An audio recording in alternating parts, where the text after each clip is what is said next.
Hi అండి. నిమ్మకాయ ఊరగాయ ఎలా ప్రిపేర్ చేసుకోవాలో ఈ వీడియోలో చూసేద్దాం. దీనికోసం ఒక 15 నిమ్మకాయలని తీసుకున్నాను. వాటిల్లో గింజలు తీసేసి ఉల్లిపాయలు కట్ చేసుకున్నట్టుగా చిన్న చిన్న పీసెస్‌గా కట్ చేసుకుంటున్నాను. మీకు నచ్చిన సైజులో మీరు కట్ చేసుకోవచ్చు.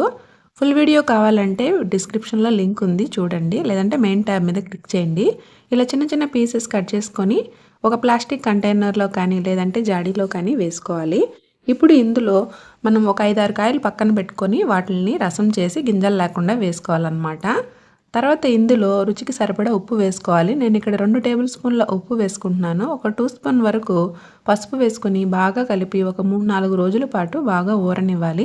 ప్రతిరోజు కలుపుకుంటూ ఇలా అన్నమాట. ఇలాగా తర్వాత 3 టేబుల్ స్పూన్ల కారము, ఇంకా ఒక హాఫ్ టీ స్పూన్ మెంతులు, హాఫ్ టీ స్పూన్ ఆవాలు వేయించి పౌడర్ చేసి వేసుకోవాలి. తర్వాత పోపు వేసుకోవాలి. పోపులో హాఫ్ కప్పు ఆవ నూనె, ఆవాలు, ఎండుమిర్చి వేసి ఇంగువ వేసుకొని పూర్తిగా చల్లారిన తర్వాత ఊరగాయలో కలిపేసుకోవాలి. Thanks for watching.